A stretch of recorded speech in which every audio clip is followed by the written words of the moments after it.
Target पूरा करने के लिए जो निर्देश देती है उसका अक्षर से हम लोग पालन करते हैं, लेकिन समय समय पर पैसा भी अगर दें तो मैं समझता हूँ अनुपालन में और हमको बल मिलेगा और हमको ताकत मिलेगा। तो पैसा में विलम्ब जब होगा तो समय पर टारगेट कहाँ से पूरा होगा। तो समय पर पूरा करने के लिए भारत सरकार को भी समय पर पैसा भी देना चाहिए, और इसलिए मैं बार बार अनुरोध भी उनसे करता रहता हूँ। और अनुरोध कभी कभी माना जाता है, कभी कभी अनुरोध रिजेक्ट हो जाता है, लेकिन आग्रह करता हूं कि समय पर पैसा प्रधानमंत्री आवास के लिए दें तो ज़्यादा शेष करो। बिहार को नहीं मिल रहा, कई विभागों में ऐसा हो रहा है, केवल आपके विभाग की बात नहीं है, और भी बिहार को नहीं मिल रहा। नहीं, पैसा मिलता है, मैं कहाँ कह रहा हूँ पैसा नहीं मिलता है, लेकिन जो सेकेंड किस्त की राशि के लिए पैसा है, थर्ड किस्त की राशि के लिए जो पैसा मिलना चाहिए वो समय पर नहीं आ पाता है। और समय पर आ जाए तो समय पर आवास निर्माण में हम लोग प्रगति कर सकते हैं। और अनेक प्रकार की बाधाएं भी समय समय पर आती रहती है, कहीं बाढ़ की परिस्थिति पैदा हो जाती है, कहीं पर बालू की समस्या उत्पन्न हो जाती है, कभी त्यौहार की समस्या आ जाती है। तो इन बाधाओं के उपरांत भी बाधाओं के चलते भी कुछ दिक्कत होती है, लेकिन हम लोग उसको पूरा करने में पूरी तरह से अधिकारियों को लगाए हुए हैं। और जो लाभुक है उनसे लगातार हमारे अधिकारी और कर्मचारी संपर्क में हैं। हर सप्ताह में आवास दिवस मनाया जाता है, हर एक पंचायत में आवास दिवस मना करके वहाँ का जो फीडबैक है, वहाँ की जो वस्तु स्थिति है आवासों के, वो भी हम लोग जानकारी लेते रहते हैं। और इस प्रकार से आवास को पूर्ण कराने की दिशा में हम लोग बाकी है। आवास तो एग्जैक्ट नहीं बता सकते हैं कितने हैं, लगभग 4.5 पौने 5 लाख के आसपास आवास अपूर्ण होंगे अभी, लेकिन उसको भी तेज़ी से हम लोग पूरा करेंगे, क्योंकि लक्ष्य तो भारत सरकार का निर्धारित रहता है। अगर 1 साल के अंदर उन आवासों को हम पूर्ण नहीं करा लेते हैं तो फिर उनके आवास के लिए जो आखिरी किस्त की पैसा है, जिस स्थान तक वो भवन निर्माण हुआ है वहीं तक उनका भवन के लिए पैसा मिलेगा, उससे आगे पैसा नहीं मिल पाता है। इसलिए समय सीमा के अंदर हम लोग पूरा कराने की पूरी कोशिश करते हैं। छठ में जो लोग आ रहे हैं उनको बड़ा दिक्कत हो रहा है इस बार।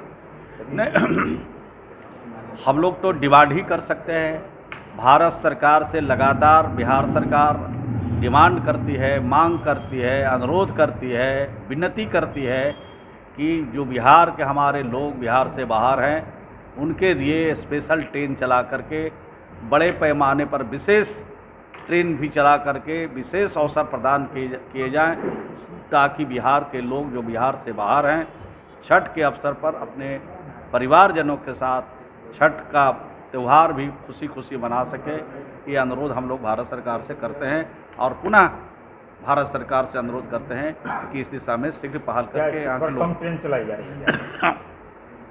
नहीं, ट्रेन कितनी चलाई जा रही है इसकी पूरी जानकारी नहीं है, लेकिन अफरा तफरी का माहौल हम लोग अभी से देख रहे हैं, क्योंकि हम लोग के पास जो क्षेत्र के और बिहार के नालंदा के सभी जगह के लोग बाहर हैं, उनका रोज़ वहाँ से फ़ोन आता रहता है, उनका टिकट व्हाट्सएप पर आता रहता है कि इसको कन्फर्म करा दीजिए। तो इसी से अंदाज़ा लगाया जा सकता है कि जितनी आवश्यकता है उतना रेल परिचालन नहीं हो रहा है, तब इस तरह का अफरा तफरी का माहौल है। उसको शीघ्र भारत सरकार को ध्यान रख करके इसको समाप्त किया जाना चाहिए। समस्तीपुर में लड़के के साथ जो है वो पंचायत लाके छूट चटाया गया। बीजेपी तंज कस रही है कि मुस्लिम समुदाय के लोग हैं इसलिए जदयू के लोग कुछ नहीं बोल रहे। नहीं, किसी समुदाय के लोग हों, किसी भी समुदाय के लोग हों, अगर कानून को अपने हाथ में लेंगे तो बिहार की सरकार उन पर सख्त कार्रवाई करेगी। और कानून सबके लिए बराबर है, यह नहीं है कि किसी समाज के लिए कानून में छूट है, प्रोविज़न है। सब के लिए एक तरह का कानून है, और कानून के को हाथ में अगर कोई व्यक्ति लेता है तो निश्चित रूप से उन पर सख्त कार्रवाई होगी, चाहे छोटे लोग हों, चाहे बड़े लोग हों, चाहे कद्दावर लोग हों, चाहे राजनीतिज्ञ हों, चाहे हमारे सरकारी अफसर हों, चाहे कर्मचारी हों, सब पर समान रूप से कार्रवाई कानून के हिसाब से किया जाएगा। समस्तीपुर की घटना होती है, इस समस्तीपुर की घटना हो या जहाँ की भी घटना हो, इस तरह की जो भी घटना हो करने वाले लोग हैं वो बचने वाले नहीं हैं। उसकी जांच चल रही है और जांच के बाद उन पर सख्त कार्रवाई होगी। सर सुशील मोदी कह रहे हैं कि बिहार के जो कॉलेज हैं उसमें आरक्षण का लाभ महिलाओं को और लड़कों को नहीं मिल पा रहा है। आरक्षण का पाठ पढ़ा रहे हैं। मुख्यमंत्री ने घोषणा किया था, वो पालन नहीं हो रहा है इंजीनियरिंग कॉलेज में। नहीं, इसकी जानकारी मैं कर लेता हूँ, क्योंकि बगैर जानकारी किए हुए कोई बात कहना ठीक नहीं है। लेकिन इस बात की जानकारी हम लोग को है कि जो नीतीश कुमार जी ने अभी तक घोषणा किया है, जो नीतीश कुमार जी अभी तक बिहार के लोगों के लिए बात करते रहे हैं, उसका अक्षरशः पालन राज्य की सरकार और राज्य के अधिकारी कर रहे हैं। और कहीं कुछ इस तरह की शिकायतें प्राप्त हो रही है तो उसकी जांच भी होगी और उसके जांच के उपरांत आवश्यक कार्रवाई करने का निर्देश भी दिया बार जाएगा। बार हमला कर रहे हैं सुशील मोदी, नीतीश कुमार। नहीं, हल्ला और हंगामा तो करते ही रहते हैं। अगर उनके बात में कोई दम होगी, हम उसका पड़ताल कर लेते हैं, उसके बारे में जानकारी प्राप्त कर लेते हैं और उसके बाद आपको बताएंगे कि क्या उनके बातों में सच्चाई है। क्योंकि बगैर जाने हुए किसी पर हमला करना, किसी पर आरोप लगाना, किसी बड़बोलपन कहना, ये उचित नहीं होगा। ठीक है सर, मोकामा और गोपालगंज विधानसभा का चुनाव हो रहा है, बाई इलेक्शन हो रहा है, क्या आप मुख्यमंत्री और राष्ट्रीय अध्यक्ष में क्या से जा रहे हैं वहाँ? जाएंगे ही, चुनाव है मुख्यमंत्री गए हैं, तो आज तो गए हैं राष्ट्रीय अध्यक्ष महोदय। प्रदेश अध्यक्ष कल गए थे। प्रदेश अध्यक्ष भी कल गोपालगंज गए थे। मैं भी एक दिन मोकामा गया था, 2 कार्यालय का मैंने शुभारंभ कराया था। एक तरफा है महागठबंधन के जो हमारे उम्मीदवार हैं, उनका जीत सुनिश्चित है और काफ़ी मतों के अंतर से जीत होगी। और गोपालगंज से भी जो हमारे कार्यकर्ता हैं, साथी हैं, नेता हैं, उन लोगों से भी जो बातचीत हमने किया है और उन लोगों ने जो बातचीत हमसे किया है, उसमें वहाँ भी जीत सुनिश्चित है। वहाँ भी काफ़ी मतों के अंतर से हमारे महागठबंधन के उम्मीदवार जीतेंगे।